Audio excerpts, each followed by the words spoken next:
ಹಾವೇರಿ ಜಿಲ್ಲೆಯಲ್ಲಿ ವಿವಿಧೆಡೆ ಬಿರುಗಾಳಿ ಸಹಿತ ಮಳೆಯಾಗಿದೆ. ಸಂಜೆ ಸುರಿದ ಮಳೆಗೆ ಜನಜೀವನ ಅಸ್ತವ್ಯಸ್ತಗೊಂಡಿದೆ.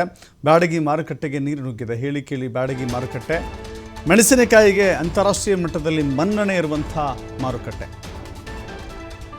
ಬ್ಯಾಡಗಿ ಮಾರುಕಟ್ಟೆಗೆ ಮಳೆ ನೀರು ನುಗ್ಗಿದ ಪರಿಣಾಮ ಯಾವ ಮಟ್ಟಕ್ಕೆ ಅಂತ ಹೇಳಿದ್ರೆ ಮೊಣಕಾಲು ಮಟ್ಟದ ನೀರಿನಲ್ಲಿ ವ್ಯಾಪಾರಸ್ಥರು ಪರದಾಡ್ತಾ ಇದ್ದಾರೆ. ಮಾರುಕಟ್ಟೆ ಸಂಪೂರ್ಣವಾಗಿ ಮಳೆಯಿಂದ ಜಲಾವೃತಗೊಂಡಿದೆ. ನೀರಿನಲ್ಲಿ ತೇಲಿಕೊಂಡು ಹೋಗ್ತಾ ಇದ್ದಾವೆ ತರಕಾರಿ ಹಣ್ಣುಗಳು. ಹೀಗಾಗಿ ಬೀದಿ ಬದಿ ವ್ಯಾಪಾರಿಗಳು ಅಥವಾ ತರಕಾರಿ ಹಣ್ಣು ವ್ಯಾಪಾರಿಗಳು ಸಂಕಷ್ಟಕ್ಕೆ ಸಿಲುಕುವಂತಾಗಿದೆ.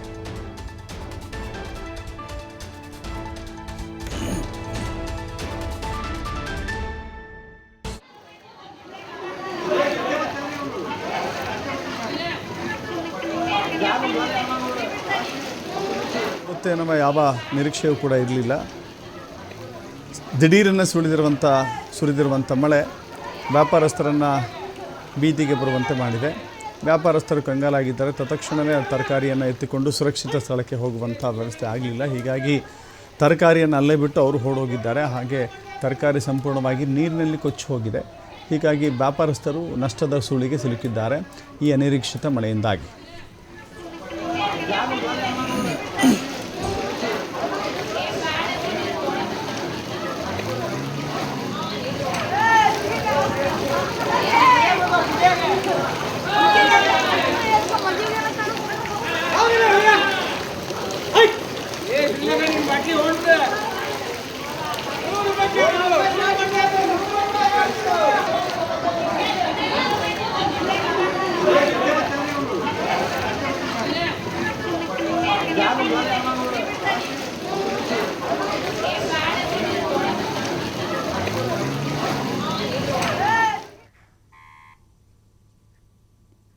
ಕೊಪ್ಪಳ ಜಿಲ್ಲೆಯಲ್ಲೂ ಒಣನ ಆರ್ಭಟ ಜೋರಾಗಿದೆ. 2 ಎಕರೆ ಪ್ರದೇಶದಲ್ಲಿ ಬೆಳೆದಿರುವಂಥ ಬಾಳೆ ಸಂಪೂರ್ಣವಾಗಿ ಹಾಳಾಗಿದೆ.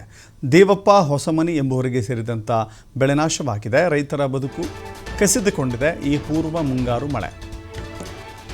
ಇನ್ನೇನು ಕೈಗೆ ಬಂದ ತುತ್ತು ಬಾಯಿಗೆ ಬರದ ಸ್ಥಿತಿಯಲ್ಲಿ ಈ ರೈತ ಈ ಬಾಳೆಯನ್ನು ಕಳೆದುಕೊಂಡಿದ್ದಾನೆ. ದೇವಪ್ಪ ಹೊಸಮನಿ ಎಂಬಾತ. ದೇವಪ್ಪ ಹೊಸಮನಿ ಭಾಳ ಕಷ್ಟದಿಂದ 2 ಎಕರೆ ಪ್ರದೇಶದಲ್ಲಿ ಬಾಳೆ ಬೆಳೆದಿದ್ದ. ಇನ್ನೇನು ಫಸಲು ಕೈಗೆ ಬರ್ತಾ ಇದೆ ಅನ್ನುವಷ್ಟರಲ್ಲಿ ನೋಡ್ತಾ ಇದ್ದೀರಿ ಬಾಳೆ ಗೊನೆ ಸಮೇತವಾಗಿ ಇನ್ನೇನು ಬಾಳೆ ಗೊನೆಯನ್ನು ಕತ್ತರಿಸಬೇಕು, ಅದನ್ನು ಮಾರುಕಟ್ಟೆಗೆ ತೆಗೆದುಕೊಂಡು ಹೋಗಬೇಕು. ಇನ್ನು ಸ್ವಲ್ಪ ಬಾಳೆಕಾಯಿ ಬಲ್ತರೆ ಸಾಕು ಅಂತ ಹೇಳಿ, ಇನ್ನು ಸ್ವಲ್ಪ ಬಾಳೆಕಾಯಿ ಬಲ್ತರೆ ಸಾಕು, ಹಣ್ಣಾಗುತ್ತೆ, ಅದನ್ನು ಮಾರುಕಟ್ಟೆಗೆ ತೆಗೆದುಕೊಂಡು ಹೋಗಬೇಕು ಅಂತ ಹೇಳಿ ದೇವಪ್ಪ ಫಸಲಿಗಾಗಿ ಕಾಯ್ತಾ ಇದ್ದ. ಕೈಗೆ ಬಂದಿರುವ ತುತ್ತು ಬಾಯಿಗೆ ಬರದ ಸ್ಥಿತಿಯಲ್ಲಿ ಈಗ ಇದೆ. ನೋಡ್ತಾ ಇದ್ದೀರಿ ತುಂಬು ಬಾಳೆ ಗೊನೆ, ಇಡೀ ಬಾಳೆ ಗಿಡ ನೆಲಕ್ಕೆ ಅಪ್ಪಳಿಸಿದೆ. ಹೀಗಾಗಿ ರೈತ ಕಂಗಾಲಾಗಿದ್ದಾನೆ. ಪರಿಹಾರ ಎಷ್ಟು ಬರುತ್ತೆ? ಆನೆ ಹೊಟ್ಟೆಗೆ ಅರೆಕಾಸಿನ ಮಜ್ಜಿಗೆ ಅನ್ನುವ ರೀತಿಯಲ್ಲಿ ಕೊಂಚ ಪರಿಹಾರ ಮಾತ್ರ ಸರ್ಕಾರದಿಂದ ಬರುತ್ತೆ. ಹೇಳಿ ಕೇಳಿದ್ದು ತೋಟಗಾರಿಕೆ ಬೆಳೆ, ಅತ್ಯಧಿಕ ಲಾಭವನ್ನು ತಂದುಕೊಳ್ಳುವಂಥ ಬೆಳೆ. ಖರ್ಚು ಕೂಡ ಅಷ್ಟೇ ಇರುತ್ತೆ. ಬಿತ್ತನೆ ಬೀಜದಿಂದ ಹಿಡಿದುಕೊಂಡು ರಾಸಾಯನಿಕಗಳನ್ನ ಸಿಂಪಡಣೆ ಮಾಡಿಕೊಂಡು ಗೊಬ್ಬರ ತರಿಸಿಕೊಂಡು ಅದರ ಜೊತೆಗೆ ಕೂಲಿ ಆಳುಗಳ ವೇತನವನ್ನು ತೆಗೆದುಕೊಂಡ್ರೆ ಖಂಡಿತ ಆತನ ಅಲ್ಪ ಸ್ವಲ್ಪವಾದರೂ ಲಾಭದ ನಿರೀಕ್ಷೆಯಲ್ಲಿದ್ದ. ಆ ಲಾಭದ ನಿರೀಕ್ಷೆಯೂ ಕೂಡ ಈಗ ಮಣ್ಣು ಪಾಲಾಗಿದೆ ವರುಣನ ಕಾರಣಕ್ಕಾಗಿ.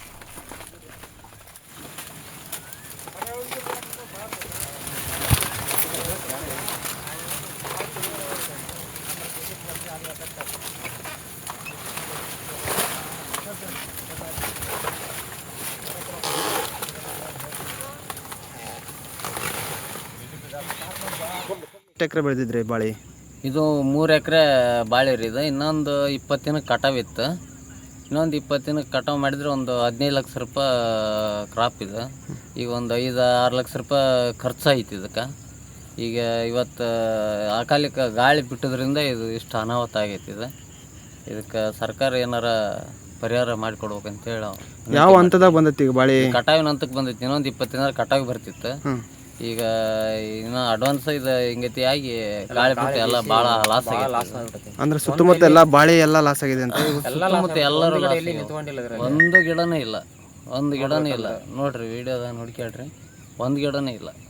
ಎಲ್ಲ ಕಂಪ್ಲೀಟ್ ನಡ ಮುರಿದ ಬಿದ್ದುಬಿಟ್ಟು 3 ಎಕರೆ ಅಷ್ಟು ಕಂಪ್ಲೀಟ್ ಉಳ್ಳೈತ್ರಿ. ಏನು ಹೇಳ್ತಾರೆ ಇದಕ್ಕೆ ಅಧಿಕಾರಿಗಳಿಗೆ? ಸರ್ಕಾರಕ್ಕೆ ಮನವಿ ಮಾಡ್ತೀವಿ ನಾವು. ಇದಕ್ಕೇನಾದ್ರು ಒಂದು 3 ರಿಂದ 4 ಲಕ್ಷ ಅಂತೂ ಈಗ ನಾವು ಖರ್ಚು ಮಾಡೀವಿ ಇದಕ್ಕೆ ಸ್ವಲ್ಪ ಖರ್ಚಾದ್ರೂ ಖರ್ಚು